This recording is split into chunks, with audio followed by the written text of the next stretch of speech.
Ini baru keren. Ada PR-nya lagi. Ular dan ada ular, buruan turun. Banyak banget duitnya. Emang lo yang kalau mau apa-apa tinggal minta sama orang tua. Syukurlah, kuatkan iman dan takwa. Bismillah. Pendirinya Melahirkan. Anima Solo. Melahirkan. Melahirkan. Game sampai jam 7 pagi, game environment atau aset. Ini agak melenceng teman-teman. Jadi Pada usia kan iya. masih usia muda kan ya, tapi sudah mempunyai pikiran seperti itu kan. iya teman. Kepo. Kepo. Berarti terdampar di situ. Lo kan iseng-iseng berarti ya. Toh? Jumpa lagi kita di Gila Hobi TV. Kita kali ini masih bersama Mas Doni untuk membahas berbagai macam hal tentang animasi di dunia animasi. Nah ini tadi kan kita sudah sampai di yang episode sebelumnya kan sudah sampai di pembahasan tentang bagaimana Mas Doni ini pertama kali belajar tentang animasi. Bisa tertarik ke situ. Nah ini yang mau kita tanyakan lagi Mas Doni. Itu setelah Mas Doni itu masuk ke sekolah animasi atau kursus ya, boleh dibilang kan kursus. Itu apakah Mas Doni menemui hambatan-hambatan? Maksudnya hambatan itu contohnya ini alat, mungkin kan kalau yang kita tahu alat untuk animator itu kan komputer yang spek tinggi, Mas. Nah itu apakah ada hambatan-hambatan seperti itu, Mas? Dan bagaimana Mas Doni itu mengatasi hambatan itu? Iya menarik. Jadi setelah selesai kursus belajar animasi 3D, Itu kursusnya berapa bulan tuh, Mas Doni? terus singkat karena fundamental ya. Oh, fundamental. Cuman Dasar-dasar dua- aja ya. 20 pertemuan. 2 kali ketemuan. Ya, fundamental. Jadi setelah selesai kursus Ya. bingung. Terus nah ngopo iki? Kan Wah, utak-utak di ini- komputer apa ini gitu ya? Ini hambatan menurut gue. Hambatannya adalah setelah selesai kursus saat itu, kemudian saya nggak ngerti arahnya karena kita tahu ya pada zaman itu yang terkenal adalah desain grafis. Oh iya. Bener kan? Waktu mau kuliah Iya. zaman-zaman itu ya. Masih lulus SMA ya. Ah, Desain grafis tuh Iya. sangat booming. Agak keren lagi web design, sangat booming web design. Sangat berpotensi waktu itu. Nah, saya animasi dan nggak punya temen animasi di sini. Makanya saya mau ngapain? Nah ini ada proses perjalanan yang menurut saya luar biasa ya. Jadi nggak semerta-merta langsung saya selesai animasi langsung mendapatkan pekerjaan di animasi, nggak waktu itu. Nah dari yang saya rasakan ini ketika saya bingung terus mau kemana, disitulah mulai muncul saya meng-create community. Tapi sudah jarak sekian tahun kemudian ya, tahun kemudian saya mencoba otodidak lagi. Nah akhirnya animasi itu saya bentuk sebagai bahan curhat. Jadi bagaimana orang ini mau belajar animasi, dia mendapatkan teman sharing, diskusi, kan nggak punya ini, nggak punya wadah. Komunitas. Iya benar. Komunitas. Ini yang saya create.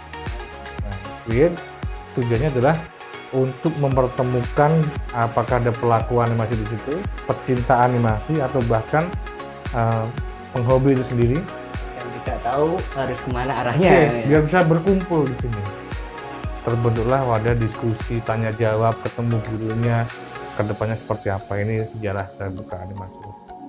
Nah dari situ kemudian barulah terlihat nih animo masyarakat yang dia ternyata bertanya akhirnya, saya mau belajar animasi, saya pengen serius di animasi. Nah ini mulai kemudian terlihat banyak teman-teman yang pengen Mulai masuk ke ya itu awal mulanya. Jadi saya belum bisa ngomongin lebih lanjut dan detail waktu saya selesai kursus waktu itu ya. Jadi kayak gitu sejarahnya. Ya. Nah itu kalau untuk pada waktu Mas Doni itu sudah membentuk komunitas Anima Solo, itu apakah apa ya namanya semangatnya dari teman-teman di Solo itu untuk yang masuk ke komunitas anima itu pengennya itu memang mereka itu sebagai penggemar atau sebagai wah saya pengen belajar nih seperti Mas Doni yang sudah bisa meng-create sebuah karya gitu loh. Ya, waktu itu bisa dikatakan belajar bersama ya. Oh, belajar bersama. Jadi ketika saya sudah mengadakan event animasi gratis, tiap bulan saya adakan gratis selama setahun ya. Per bulan sekali selama setahun kita ngundang rekan praktisi juga dari Jogja terdekat. Free. Nah, mulai terlihat teman-teman yang mulai serius nih. Maksud tujuan kami adalah ini bisa ditangkap sebagai peluang bersama ya. Ketika sudah mengerti bahwa animenya besar, silakan bagi mungkin waktu itu adalah siapa yang mau membuka sekolah animasi. Ya. Atau membuka rumah produksi untuk khusus Silakan dibikin. Nah, ini animasi. sebenarnya kami bikin peluang bersama.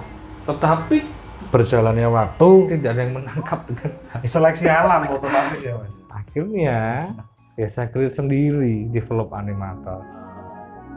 Nah, Jadi memang dari komunitas itu Mas Doni mendapatkan istilahnya lebih banyak pengalaman lagi ya, dan akhirnya Mas Doni gemes dan bikinlah. ya, Develop.